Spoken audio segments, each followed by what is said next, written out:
ជារីសួរបងប្អូនទាំងអស់គ្នាថ្ងៃនេះយើងមកសិក្សាតាក់ទងនឹង Daily English Daily English មានន័យថាអង់គ្លេសប្រចាំថ្ងៃអង់គ្លេសប្រចាំថ្ងៃមានន័យថាអង់គ្លេសសម្រាប់ប្រើប្រាស់ប្រចាំថ្ងៃហ្នឹងឯងអញ្ចឹងតោះយើងចូលទៅសិក្សាបាទមកបងប្អូន I can open the door I can open the door មានន័យថាបាទនេះរូបភាពខ្ញុំអាចបើកទ្វារបាទ I can open the door ខ្ញុំអាចបើកទ្វារ I can open the book ខ្ញុំអាចបើកសៀវភៅណាបាទអញ្ចឹងបងប្អូនអាចយកទៅប្រើប្រាស់បានណាមានន័យជាខ្មែរយើងថាខ្ញុំអាចបើកទ្វារតោះប្រយោគបន្ទាប់ I need a little rest I need a little rest មានន័យថារូបភាពណាខ្ញុំត្រូវការសម្រាកបន្តិចបាទអញ្ចឹងពាក្យថា need មានន័យថាត្រូវការណា a little rest ហ្នឹងគឺមានន័យថាសម្រាកបន្តិច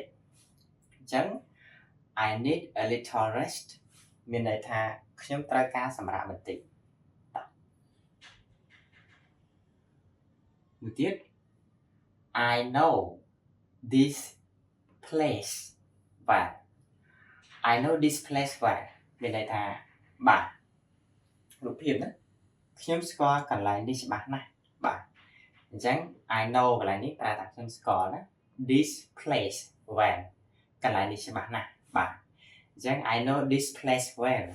មានន័យថាខ្ញុំស្គាល់កន្លែងនេះច្បាស់ណាស់អញ្ចឹងតកតនឹងការតាណាមួយយើងអាចប្រើពាក្យថាខ្ញុំស្គាល់កន្លែងនេះច្បាស់ណាស់អីជាដើមណាតោះយើងទៅបន្តទៀត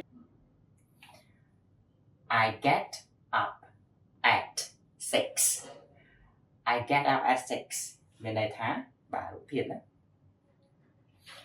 ខ្ញុំក្រោកពីគេងម៉ោង6បានសំដៅដល់ថាយើងក្រោកពីគេងនៅម៉ោង6ហ្នឹងឯងណា I get up at 6 អញ្ចឹងបងប្អូនក្រោកនៅម៉ោងប្រហែលបងប្អូនដូរម៉ោងកន្លែងនេះមកណា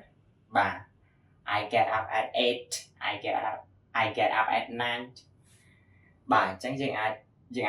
ដូរម៉ោងកន្លែងហ្នឹងដាក់ទៅជាម៉ោងផ្សេងបានណាបាទអញ្ចឹងទីនេះ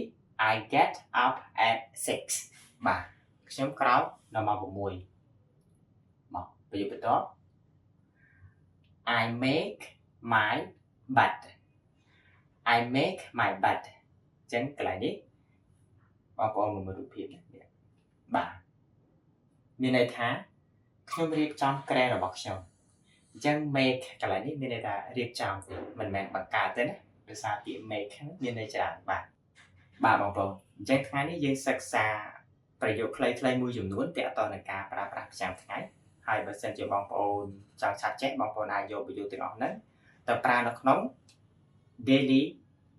habit បាទនៅក្នុងទម្លាប់ប្រចាំថ្ងៃនេះតែម្ដងណា daily routine បាទអញ្ចឹងនៅក្នុងវីដេអូនេះយើងជួបគ្នាតែប៉ុណ្ណេះបាទសូមអរគុណចំពោះបងប្អូនដែលចង់សិក្សាអាច comment ពាក្យថារៀននៅខាងក្រោមវីដេអូ follow for more